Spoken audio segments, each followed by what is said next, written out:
Recently, I returned to Terraria after not playing it for nearly a decade, and I've set myself a very easy target to see how much progress I can get done in 150 hours. So without any more hesitation, let's just go and find out.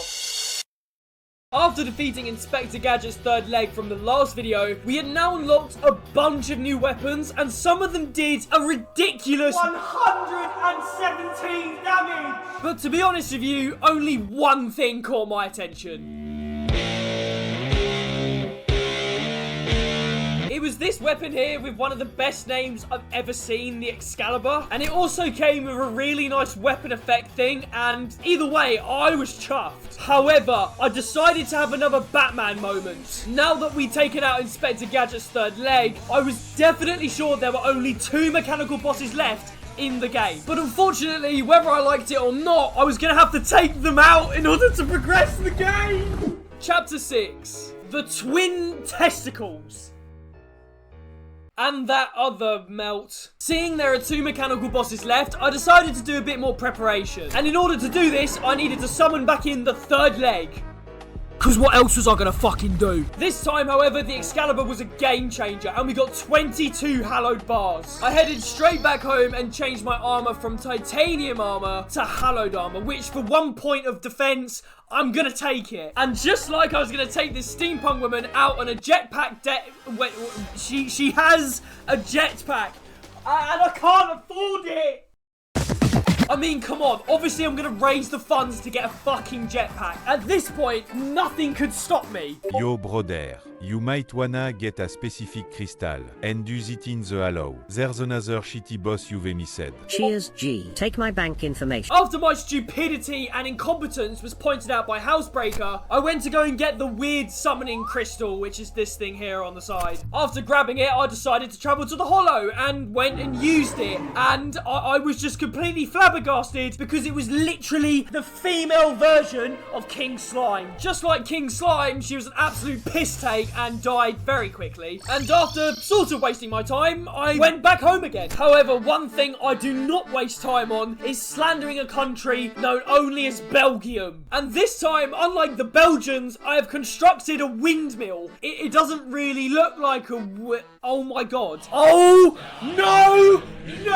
No! Oh my god! I immediately disbanded the windmill and decided to completely play it off like nothing happened. Deciding that the best port of call was to just get into bed and pretend this never, ever happened.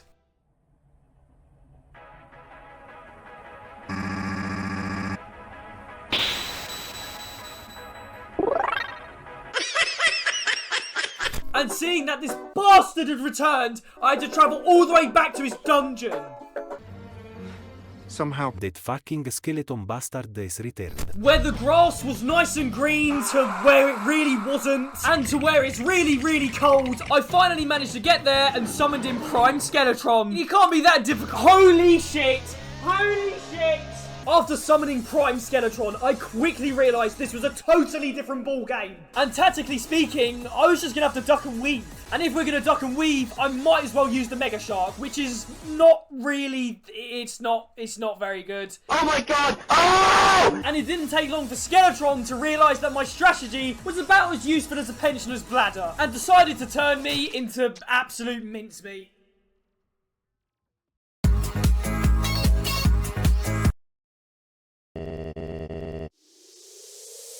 Before I decided to go back to the drawing board, I felt that the Quintropolis HQ needed a little bit more work, after it still looks like the bloody Teen Titans Tower! But it doesn't matter, because it now looks more like the Teen Titans Tower than it did before. But it did mean I could go back to the drawing board and craft the Godly Light Disc, which is literally just a frisbee. And believe me, I was chuffed.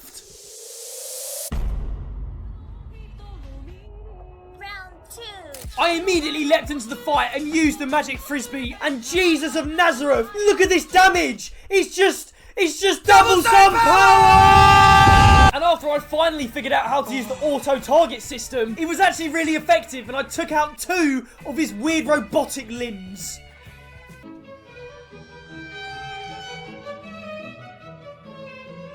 And using the power of the magic frisbee, I continued to keep a distance, and then the heavens started to open again. I couldn't believe what I was seeing. I was gonna kill him again.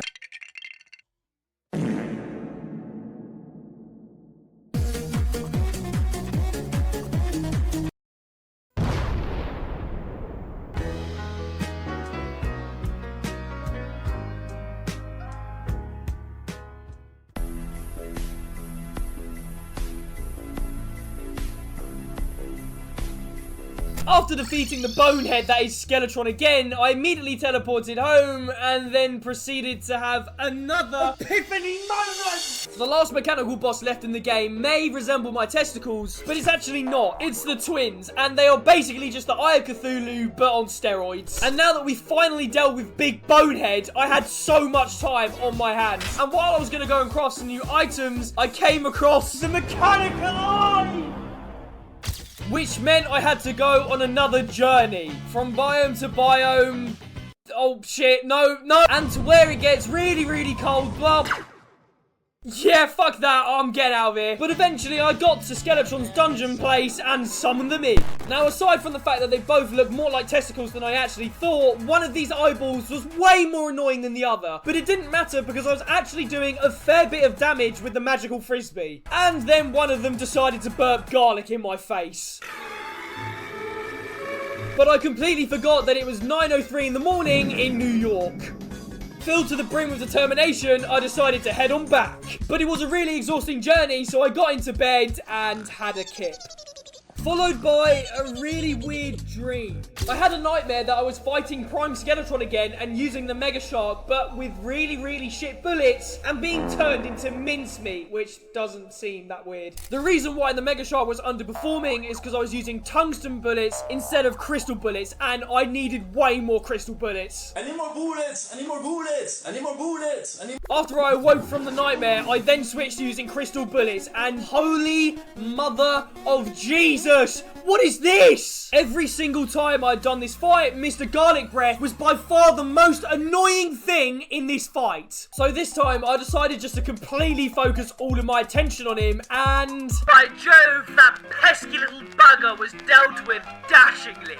And now that Mr. Garlic Breath was dealt with, it was now a 1v1 versus Peeps again. But he too also thought that he was a plane in Manhattan, and I needed to come up with a plan. A master plan.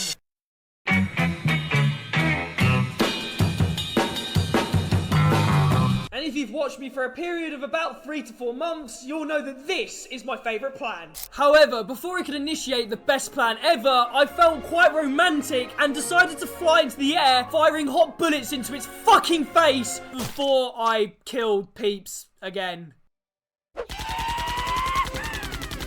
After the fight, of course, I did the only logical thing and teleported back home, where I now had about 70 hallowed bars. And by doing so, I went and crafted the Godly Drax!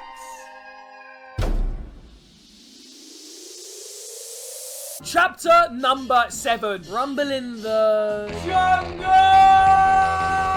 Now that all 3 mechanical bosses had been terminated, I was a bit confused on what to do. I didn't really know where to go, and to be honest, I was just sat twiddling my thumbs for a period. So I decided to head back to the jungle, because I haven't been there since Queen Bee. And while I was looking on the minimap, I came across Jeffrey Epstein's underground base. But in all seriousness, I don't actually know what this is. So I decided to head there, and what the fuck? Why are you guys back again? And of course, Mr. Smelly Breath was back. I tried to fight them, but in the jungle, it was just impossible, and, you know, the inevitable happened, because of this fucking Garlic Breath, little... And eventually, I managed to get to Jeffrey Epstein's base, but I couldn't get in. But I decided to hatch a cunning plan. Now, in order to enter Jeffrey Epstein's base, you needed a special key, which I didn't have. Now, in order to get this key, I had to take out some boss later on in the game. And as I couldn't be bothered to take out this boss yet, I decided to sneak in. Now, using some cheeky exploits, I put a little platform underneath where I was standing and then put a load of ledges next to the door. Using a hammer, I then whacked the ledges a few times and then I managed to slide in, completely undetected and without the key. But instead of coming across children running away from Bill Clinton, I came across a bunch of lizards. Once I made it inside the temple, I realized that this was a very dangerous game. There were spikes everywhere, and Jesus Christ, if I fell on one, I was going to be the next Turkish kebab sold on the corner of a street. I very gingerly made my way down the temple and managed to get into the main crypt. I did forget, however, that this is Jeffrey Epstein's secret base, and this thing is booby-trapped as fuck. And I was taken out by some falling balls from the ceiling. Thank fuck they're not Bill Clinton's. Once I'd respawned back at the Quidtropolis HQ, I decided to assess my weapons again. As good as the Excalibur was, I definitely was aware that there was a better version of it called the True Excalibur. I did have all of the necessary ingredients to craft it, however, I didn't have the Broken Hero Sword, which I thought I could get by summoning in a Solar Eclipse. I used over 5 Solar Eclipse summoning tablet things, and not a single enemy dropped the Broken Hero Sword. So either I was incredibly unlucky, or I couldn't actually get this item yet. And upon finishing my final Solar Eclipse, I realized that I had completely wasted my time, and that boss that I mentioned earlier about taking out, my hand had been forced. I had to go and take on Plantera. Now, you're probably thinking to yourself, Quidlad, how on earth do you know that it's called Plantera, let alone it even exists? Plantera on the iPad would just often crash my game, and a young Quidlad got very, very cross. So without hesitation, I headed straight back to the jungle and found one of these Plantera spawning plant things. It looks really odd. And without hesitation, I decided to summon in Plantera without doing any prep whatsoever in the area, or really thinking about what this fight could be. Now, Plantera, while being quite slow moving, was also very, very fucking annoying. Combine that in with my lack of prep in the area, and you have a fucking disaster on your hands. I had nowhere to run, nowhere to hide, I barely even made a dent in her, before it decided to make quite a large dent in me. After dying, I wasted no time whatsoever and headed straight back for the jungle, because it meant I now had to search for another Plantera bulb thing, because you can't fucking craft them. And after stumbling around in the dark for a little bit, I found quite an open space, which, if I used it correctly, could actually be a really good place where I can fight Plantera. Oh, would you just look at that? There was a bulb right next to it. Oh my god. It must be my lucky day. What else is... Fuck me. Oh, this is so convenient. Oh my... Shut up. So after taking my time on prep, I mean, I didn't. I just built a platform across. But ignoring how shit my prep was, I mean, prep or no prep, this fight was still a disaster, although I did manage to get Plantera down to her second phase. And she did turn into me when I played Dark Souls 2. Oh, fuck off! No! How peculiar.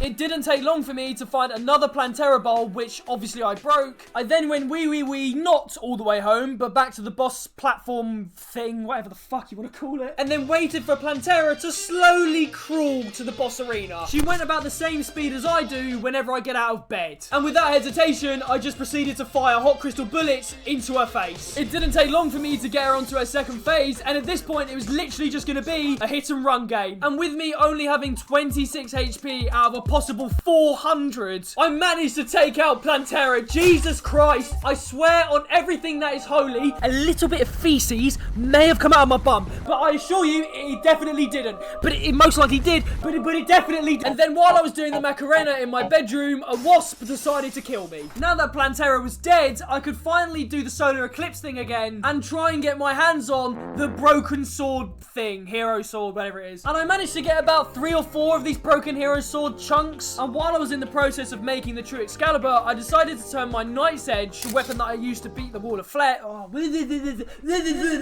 which I used against the Wall of Flesh, into the True Knight's Edge for no reason whatsoever other than I thought, why not? I went over to the anvil just to look at other bits and bobs I could craft, and there it was. The almighty Terraria!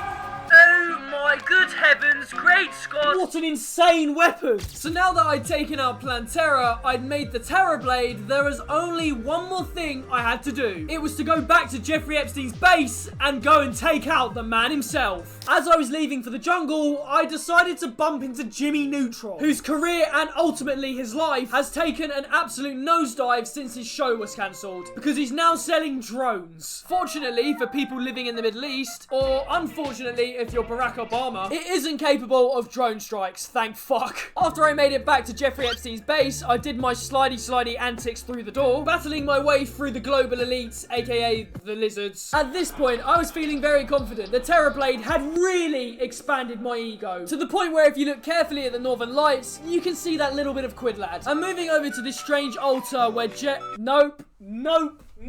And after I inserted the power outlet back into the altar, I'm just going to call it an altar, Big Boy Jeffrey decided to land on me. This was disgusting. And seeing that I did no prep whatsoever in this area and didn't disable any of Bill Clinton's balls off the ceiling, I died in pretty quick succession.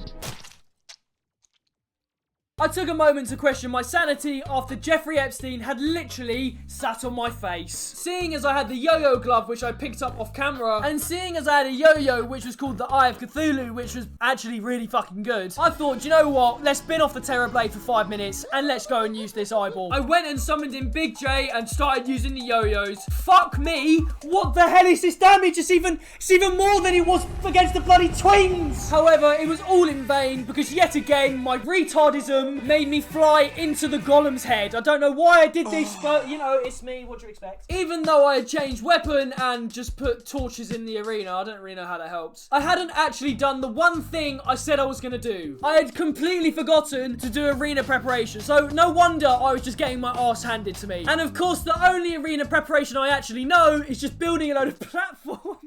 Building a load of platforms in a straight line and just putting campfires on them. I think that's the limit of where my brain gets to. Again, I went and summoned in Big Boy Jeffrey, and again, nothing really helped. And as soon as his fucking head comes off and starts shooting lasers at me, it's game over. I can't... What do you want me to do? I don't even need to say what I did next because you already know what it is. Reluctantly, I went and summoned back in Big Boy Jeffrey, and for some reason, my dementia decided to wear off because I remembered the auto-lock system. And I toggled it so it just focused on the main body of the Golem. And I would completely ignore the fucking floating head. And I absolutely cruised through Jeffrey like it was bread and butter. It was unbelievable. It was like making myself a sandwich. But the bottom line is, Jeffrey Epstein did not kill himself. I mean, surely nobody believes that he actually killed him. No, I'm not going there. So now that I've taken out Plantera, Jeffrey Epstein, the Twin Testicles, Inspector Gadget's third leg, and Skeletron Prime, I am now completely clueless of what to do. But that is a problem I will address in the next video. If you've gotten this far in this video, thank you so much. It is very much appreciated. Don't forget to subscribe and join the Quid Lad Massive and like the video if you did enjoy it and you want to see more of this. And I'll catch you all in the next one.